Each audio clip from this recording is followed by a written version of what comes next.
Hello बच्चों, कैसे हो आप सब। उम्मीद करते हैं कि आप सब बहुत अच्छे होंगे और आपकी तैयारी जो है वो बेहतर ढंग से चल रही होगी। आज हम क्लास 12 जो हमारी साहित्यिक हिंदी और सामान्य हिंदी में आपका अध्याय चल रहा है पवन दूत का, उसकी व्याख्या देखेंगे। इससे पहले हम पद्यांश नंबर 12 तक की व्याख्या देख चुके हैं। आज हम उसके आगे की व्याख्या देखेंगे।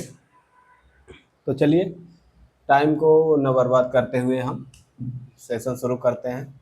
आइए पद्यांश नंबर 13 की व्याख्या देखते हैं। अब देखो, राधा जी जो है पवन पवन को संदेश दे रही हैं कि कैसे तुम अगर मथुरा में पहुंच जाओगी तो श्री कृष्ण को कैसे पहचानोगे, किस तरह से देखोगे कि उनको देखकर कैसे पहचान पाओगे कि यही श्री कृष्ण है। तो कुछ जो है बातें श्री कृष्ण के बारे में बता रहे हैं, किस तरह से दिखेंगे, किस तरह से उनका स्वरूप होगा। तो आइए हम देखते हैं। सांचे ढाला सकल वपु है दिव्य सौंदर्यशाली। कह रहे हैं कि सांचे ढाला सकल वपु, वपु मतलब क्या होता है? शरीर। शरीर। सांचा, सांचा जैसे हम कोई चीज बनाते हैं ना, सांचे में ढाल करके। तो सांचे ढाला सकल, सकल मतलब संपूर्ण, पूरा। ठीक। देखो, सांचे ढाला सकल वप, सांचे में ढाला हुआ उनका संपूर्ण शरीर जो है दिव्य और सौंदर्यशाली। दिव्य मतलब होता है अलौकिक। ठीक।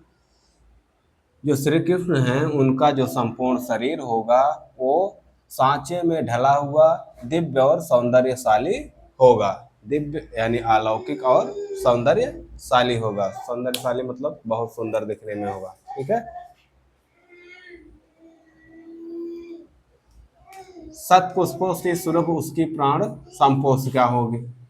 सुंदर पुष्पों से सुगंधित, सुरभ मतलब सुगंधित, सुंदर पुष्पों की तरह सुगंधित उसकी प्राण संपोषिका होगी। प्राण संपोषिका मतलब जो सांसें होंगी उनकी, जिस प्रकार से सुगंधित सुंदर पुष्पों की सुगंध होती है, उसी प्रकार से उनकी जो सांसें होंगी वो भी सुगंधित होंगी।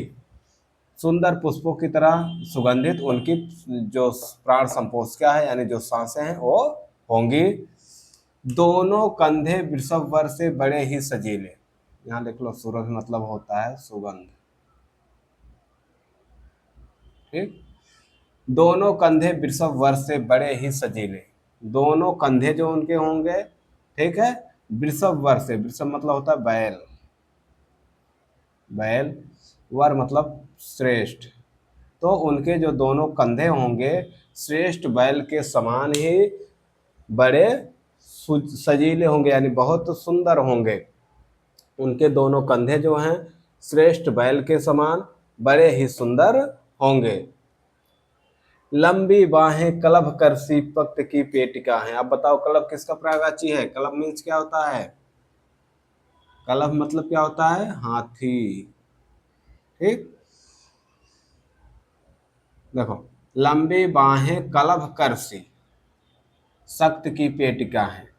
उनकी जो लंबी भुजाएं हैं, कलभ कर, कर मतलब होता है सूंड। ठीक। लंबी जो भुजाएं हैं वो हाथी के सूंड के समान सख्त की पेटिका हैं। यानी जो उनकी लंबी भुजाएं हैं वो हाथी के सूंड के समान शक्तिशाली हैं। शक्ति का भंडार है, पेटिका मतलब भंडार। जो उनकी लंबी भुजाएं हैं हाथी के सूंड के समान शक्ति का भंडार है। इतना समझ में आया? अब देखो, सांचे में ढला हुआ उनका जो संपूर्ण शरीर होगा वह दिव्य और सौंदर्यशाली होगा, अलौकिक और सौंदर्यशाली होगा। सत पुष्पों से उनकी जो सुंदर पुष्पों की तरह, उनकी जो सुंदर पुष्पों की सुगंध की तरह उनकी जो प्राण संपोषिका है वो होगी। यानी उनकी जो सांसें हैं वो सुंदर पुष्पों को, सुंदर पुष्पों की सुगंध के समान होंगी। दोनों कंधे जो उनके हैं श्रेष्ठ बैल के समान बड़े ही सुंदर होंगे।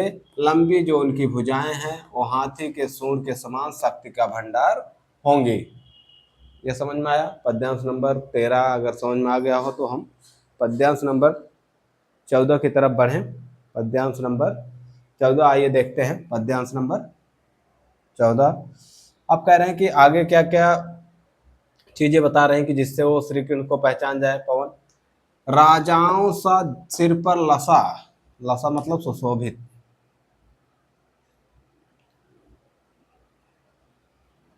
सुशोभित, राजाओं सा आ गया तो कौन सा अलंकार, उपमा, ठीक है। तो इसमें उपमा अलंकार, यहाँ भी उपमा अलंकार है, ठीक। पहले वाले में राजाओं सा सिर पर सुशोभित राजाओं के समान ही उनके सिर पर अलौकिक आपेड़ मतलब मुकुट, ठीक है। राजाओं के समान ही उनके सिर पर भी दिव्य यानी अलौकिक मुकुट सुशोभित हो रहा होगा। राजाओं के जैसे राजाओं के सिर पर मुकुट होता है, उसी प्रकार से श्री कृष्ण के सिर पर भी अलौकिक मुकुट सुशोभित हो रहा होगा। शोभा होगी उभय श्रुति में स्वर्ण के कुंडलों के। अब उभय मतलब दोनों, दोनों, श्रुति मतलब कानों में, श्रुति मतलब कान, दोनों कानों में स्वर्ण के कुंडलों की शोभा होगी, यानी उनके दोनों कानों में सोने के कुंडल सुशोभित हो रहे होंगे। क्या होंगे, पहले तो उनके सिर पर राजाओं के समान मुकुट सुशोभित हो रहा होगा। दूसरा, उनके दोनों कानों में सोने के कुंडल जो हैं वो सुशोभित हो रहे होंगे। समझ में आया? स्वर्ण मतलब सोना, है तो पता ही होगा। नाना रत्ना कलित भुंज, भुज में मंज केयूर होंगे। विभिन्न प्रकार के, नाना मतलब विभिन्न प्रकार के, रत्नाकालित मतलब रत्नों से बने हुए, विभिन्न प्रकार के रत्नों से बने हुए, मंज मतलब होता है सुंदर, सुंदर, केयूर मतलब भुजबंद, भुजा में जो पहना जाता है, भुजबंद। नाना प्रकार के रत्नों से बने हुए जो सुंदर भुजबंद होंगे, वह अपनी भुजा में पहने होंगे, धारण किए होंगे। भुज मतलब भुजा में। नाना प्रकार के रत्नों से बने हुए सुंदर भुजबंद वह अपनी भुजा में पहने होंगे, ठीक है। मोती माला लसित उनका कंबुसा कंठ होगा। मोती की माला से सुशोभित, लसित मतलब सुशोभित, उनका कंब, कंब मतलब होता है शंख, क्या होता है, शंख। मोती माला लसित उनका कंबुसा कंठ होगा। मोती की माला से सुशोभित उनका शंख के समान जो कंठ है, कंठ मतलब गला जो है वो सुशोभित होगा। गला या गर्दन कह सकते हो, ठीक। कंठ मतलब ये गला, ठीक।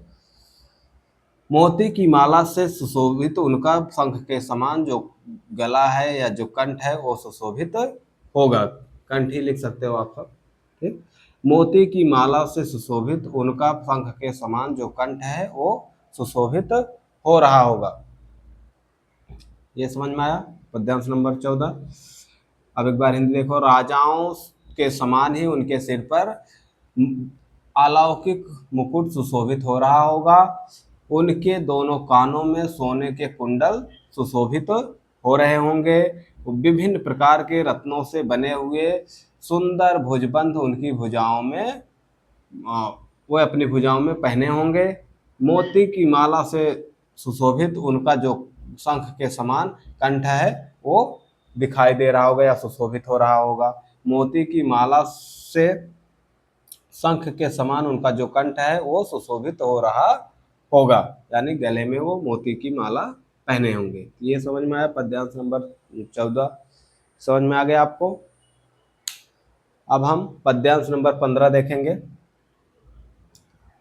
पद्यांश नंबर 15 में तेरे में है न यह गुण जो तू व्यथाए सुनाए। बाबा को कह रहे हैं कि आप मान लो आप श्री कृष्ण को देख करके इस तरह से वो उनकी वेशभूषा होगी, इस तरह से वो होंगे, इनको देख करके आप पहचान जाओगे। उसके बाद क्या करना है? अब तुम्हारे पास तो बोलने की क्षमता है नहीं, बोलने की शक्ति तो है नहीं कि तुम बोल करके बता दोगे। तो क्या करना है तुमको?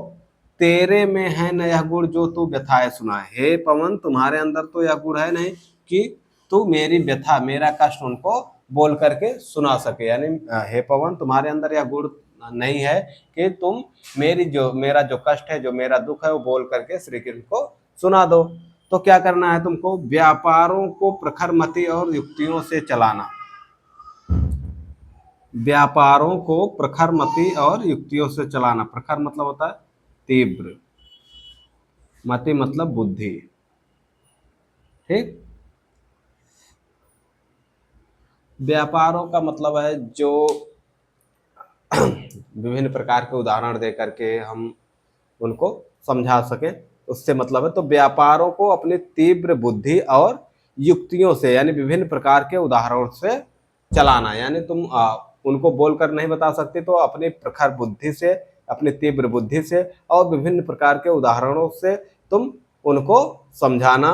बैठे हों जो निज सदन में मेघ सी कांत वाले। यदि भगवान श्री कृष्ण जो हैं मेघ सी कांति वाले, वो अपने भवन में बैठे हुए हों, तो बैठे हों जो निज सदन में मेघ सी कांत वाले, बादल के समान कांति वाले श्री कृष्ण जो है, यदि अपने घर में, अपने महल में, अपने भवन में बैठे हों, तो चित्रों के इस भवन के ध्यान से देख जाना। तो इस भवन में जो चित्र लगे हैं, जो तस्वीर लगी हैं, वो उस भवन के सभी चित्रों को तुम ध्यान से देख लेना। ठीक है। हम देखो, तेरे में हे पवन यह गुण नहीं है कि तू जो बोल करके मेरी व्यथा श्री कृष्ण को सुनाए। इसलिए व्यापारों को तीव्र बुद्धि और विभिन्न प्रकार के उदाहरणों से चलाना।